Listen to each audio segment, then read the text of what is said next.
从支队出发，这个车队将途经下属边防大队、边防派出所，运送补给物资。跟随他们穿戈壁、翻雪山，军事纪实记者记录下武警边防官兵在反恐一线点滴生活。在那个遥远的地方，他们面对了怎样的艰苦和危险，又迎接着怎样的挑战？军事纪实本期播出，探营反恐第一线第3集。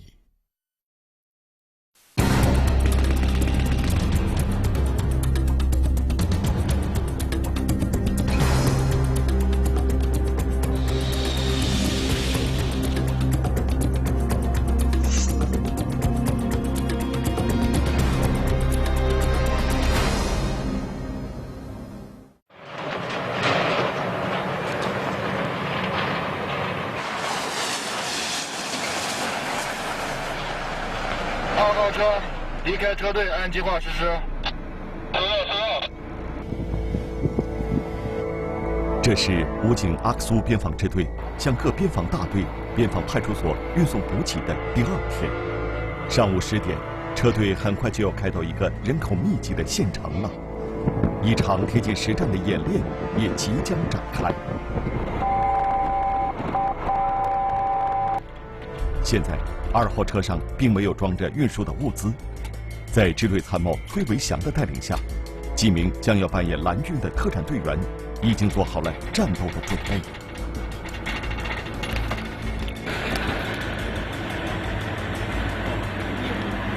今天部队内部有一个重要的会议，考验他们的自身安全防范能力。蓝军分队是由我们精心在所有支队范围内挑选的军事素质、政治素质均比较过硬的官兵组成。他不但担负着蓝军，而且是整个支队的教官团队。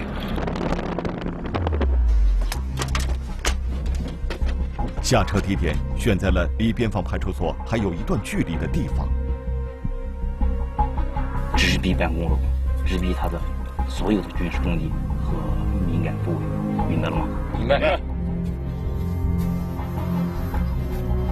处于反恐一线，武警边防官兵随时可能面临战斗。这一次，支队参谋崔维祥将让这些来自支队的特战队员和边防派出所官兵形成红蓝军对抗。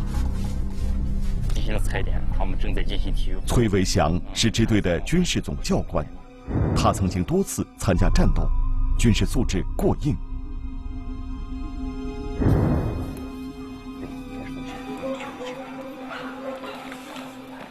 上，其他人上。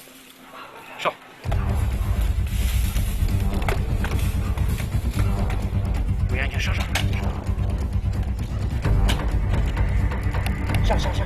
下，你给我带到。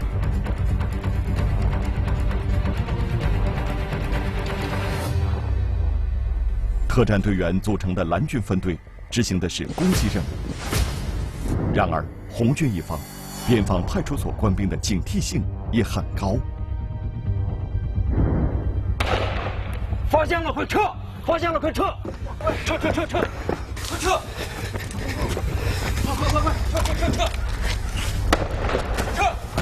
快！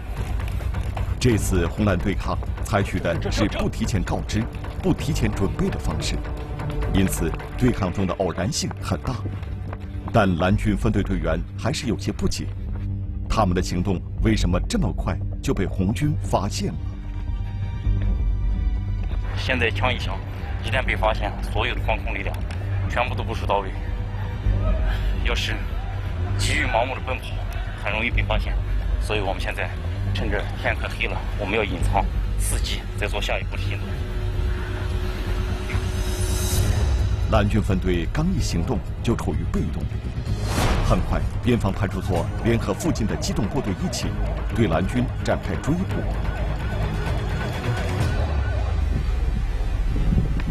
刚才谁负责的侦查？谁负责的观察？是王虎建。是。怎么被发现的？战术安排中掩护的人呢？报告。副官长手呢？报告。快速撤退的蓝军分队进入到一片靶场进行了隐蔽，而这处地点也是事先选好的。在发起攻击之前，崔维祥早就料到，在贴近实战的对抗中，任何一方都没有100%的胜算，因此他特意留了这么一手。我们现在前去铸造工事，在偷袭的过程当中很可能遇到反抗，同时机动部队的增援力量很快就会赶到。我们预计着把所有的增援力量以及追击力量都引到这个场地来，引到这个靶场，我们对他们实施一个反围剿。这是一片雅丹地貌的靶场，雅丹在维语里意为陡峭的山包。雅丹地貌又称魔鬼城，经历长期的风沙吹蚀后，形成了许多裂缝、沟槽，是天然的易守难攻地形。在以往的实战中，很多对不法分子实施的捕歼战斗，都发生在类似的环境中。把它分成了3个组，2人一组，2人一组。第一组控制制高点，第二组呢，它的目标就是隐藏在这里。当制高点被发现的时候，所有的人有可能会从各个方向对这个制高点实施佯攻，这里是他们的必经之路。同时，第3组的人员，刚才我们看到了，这组是比较关键、比较重要的，他视野比较开阔，隐藏的地点看似不够隐秘，但是像这样，往往是我们在执行真正任务时候容易忽略的点。我们一旦提前筑构出了工事，有可能它就起到了出其不意、奇袭的效果。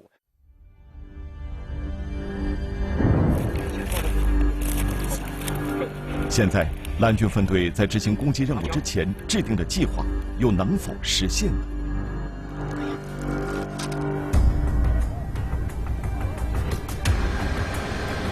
晚上9点，天色已经变暗，红军部队将与隐蔽起来的小股蓝军短兵相接。蓝军分队已经利用地形潜进了此靶场，请大家迅速进行处置。从现在开始，支队参谋崔维祥的角色有了改变，他不再带领蓝军分队作战，而是要仔细观察双方的交战，对他们的胜负做出判断。前面几个方向拐落角落里面。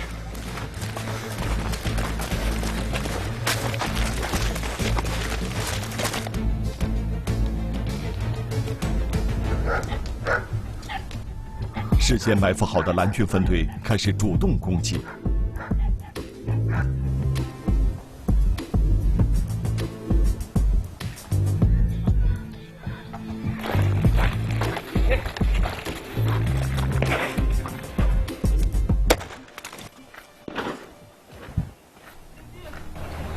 各组迅速卧倒。前方大概100米处有枪声。显然，主动射击的蓝军暴露了目标，但这正是他们要把红军部队引入包围圈的办法。我已经看到他们进来了，马上他们都要上来了。山坡上，支队参谋崔维祥也开始为红军部队担心。他就是为了引诱我们前去，快速进入我们蓝军包围圈。接下来，红军部队的行动中，更加糟糕的情况也出现了。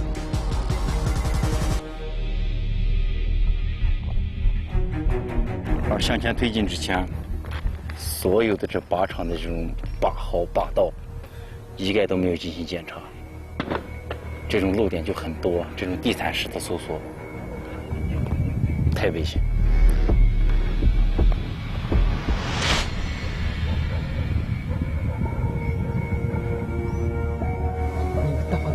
走，前进，从这边走。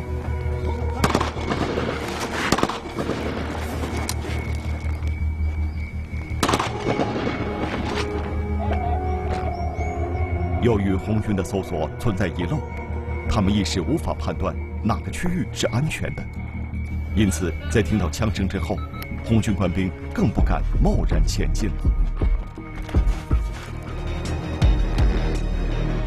天色逐渐变暗，本来占有地形优势的蓝军，为何一上来就有2名队员被击毙？在黑暗中战斗，红军和蓝军谁又能最终赢得这场对抗？军事纪实正在播出，《探营反恐第一线》第3集。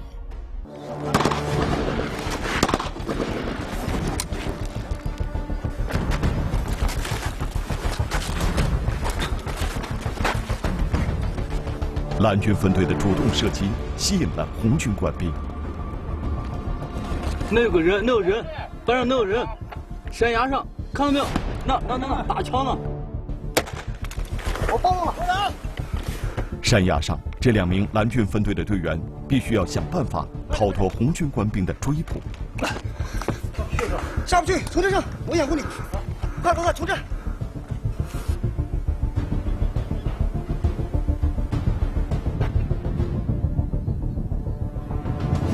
几分钟之后，听不到枪声的崔维祥要到近前统计战况了。刚才你们击毙了几个人？击毙2名。在哪儿击毙的？在我的左侧。那你红军这方的伤亡情况呢？红军目前无伤亡。在崔维祥看来，红军的搜索战术明明存在问题。但现在的结果却是，他们成功地击毙了2名蓝军特战队员。那么，刚才到底发生了什么？走，继续往前推进。我们包抄他们。撤，我掩护。下不去，从这上，我掩护你。快，从这。 2名蓝军队员选定的地形虽然便于隐藏，但却有一个弱点，那就是不利于撤退。而红军这边正是抓住这点，采取了多路包抄的方法。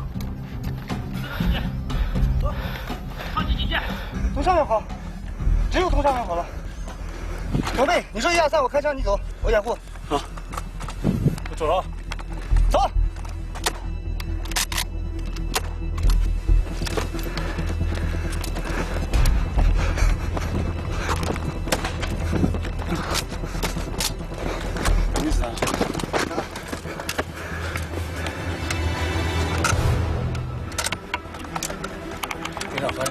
先发。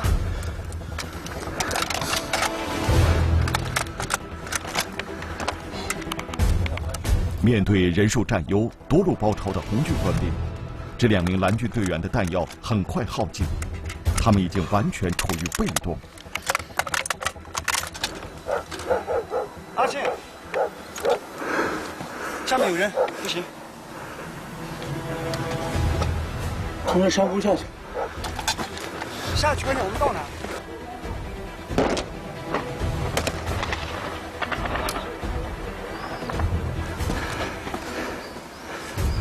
上去。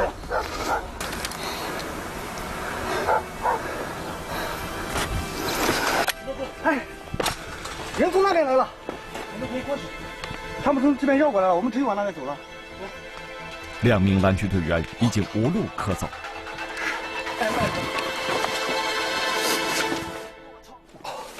慢点，没事。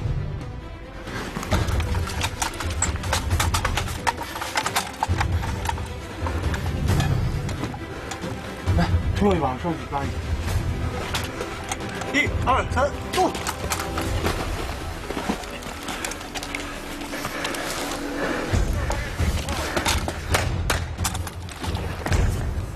！2组击毙2名。15。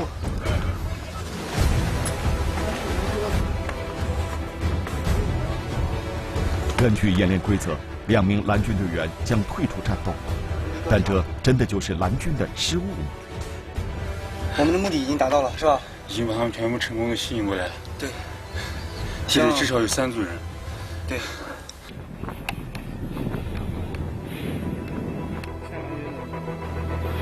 现在蓝军1组已经被发现，在演练过程中被击毙了。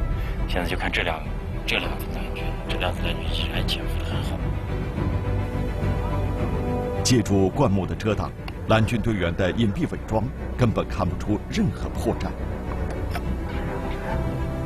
我在这伏击了近半个小时了，他们有4名同志从我头顶上经过，都没有发现。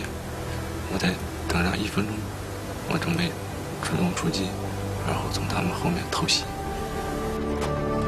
蓝军以牺牲2名队员的代价，把红军部队全部吸引到了包围圈。随着天黑，蓝军还有2组隐藏的队员要反击了。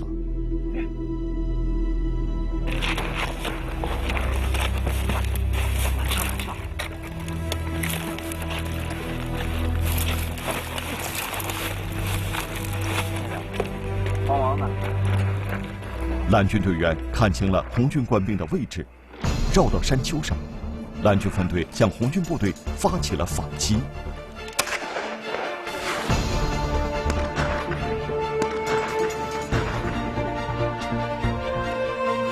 啥情况？那边？我先把他枪压掉，全趴在地上，点击给我。好，再不许说话，去打电话。好的，他们被击毙了。这几名红军官兵还不知道发生了什么，而支队参谋崔维祥就宣布他们被击毙了。从这个放大的画面上可以看出，在这几名红军官兵背后50米处出现了枪口的火光，这说明他们已经被蓝军击毙。他现在还不知道敌人在哪呢。一起来太突然了。他现在还不知道敌人在哪。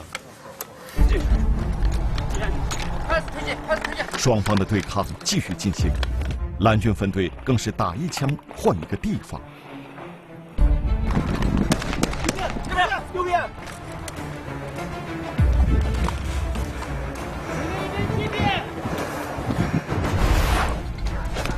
然而，剩余的红军部队却迅速绕到了蓝军分队的后面，形成了一个反包围圈。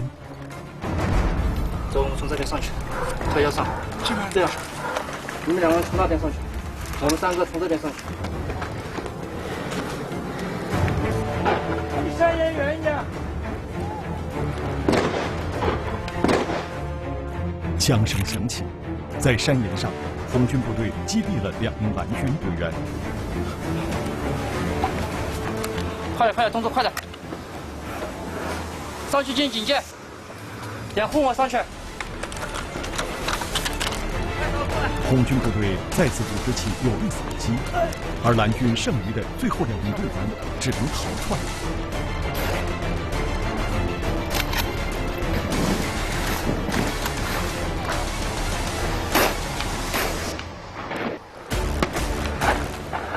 不要动！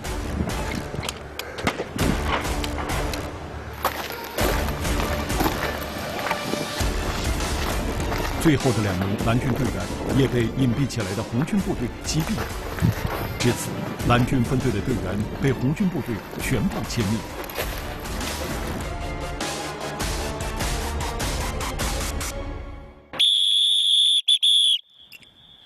演练结束，所有人员面向我集合。在这次红蓝对抗中，红军部队最终取得了胜利，但崔维祥却并不想强调输赢。在他看来，演练中暴露的那些细节问题，才是真正值得每一名官兵去思考。从红军来说，整个组织指挥体系比较混乱。就蓝军来讲，第一方案在执行第一方案的时候，没有办法充分执行战术意图，导致败露。一场贴近实战的演练结束了，红军部队官兵又将回到边防派出所的岗位，为边疆人民站岗执勤，而蓝军分队的特战队员也将返回车队，继续执行运输任务。中部战区陆军狙击手比武竞赛即将拉开帷幕，这是中部战区成立之后的首次狙击手比武大赛。而在这次比武竞赛中，54集团军参赛队能否经受重重考验？一名预备队员又是怎样走上赛场的？他和队友在赛场中经历了怎样的42小时？军事纪实近期播出《狙击枪手对决记》。